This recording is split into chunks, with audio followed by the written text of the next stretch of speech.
स्वातंत्र्य दिनानिमित्त घोषित करण्यात आलेल्या कोरड्या दिवसाच्या पार्श्वभूमीवर जळगाव राज्य उत्पादन शुल्क विभागाने अवैध मद्य वाहतुकीविरोधात मोठी कारवाई केली आहे। पाचोरा तालुक्यातील वरखेडी शिवार परिसरात सापळा रचून बनावट देशी मद्याचा साठा, इनोव्हा कार आणि मोबाईलसह तब्बल 11,45,000 रुपयांचा मुद्देमाल जप्त करण्यात आला।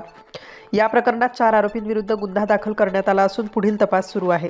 जळगाव राज्य उत्पादन शुल्क विभागाच्या भरारी पथकाला गोपनीय माहिती मिळाल्यानंतर पाचोरा तालुक्यातील वरखेडी शिवारातील गुरांच्या बाजाराजवळ सापळा रचण्यात आला। यावेळी MH11 CH 1709 क्रमांकाची पांढऱ्या रंगाची टोयोटा इनोव्हा क्रिस्टा कार थांबवून तपासणी करण्यात आली। वाहनाची झडती घेतली असता त्यामध्ये टँगो पंच या बनावट देशी मद्याचे 90 मिली क्षमतेचे 25 बॉक्स आढळून आले।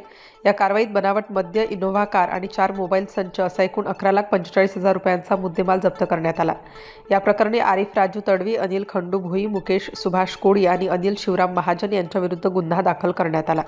डॉक्टर राजेश देशमुख, प्रसाद सुर्वे, उषा वर्मा आणि अधीक्षक प्रदीप पोटे यांच्या मार्गदर्शनाखाली निरीक्षक अशोक तारू आणि त्यांच्या पथकाने ही कारवाई केली। नागरिकांनी अवैध मद्य निर्मिती, विक्री किंवा वाहतूक याबाबत माहिती असल्यास टोल फ्री क्रमांक 1800 233999 किंवा व्हॉट्सॲप क्रमांक 8422 00 1133 वर संपर्क साधण्याचे आवाहन विभागाने केले आहे।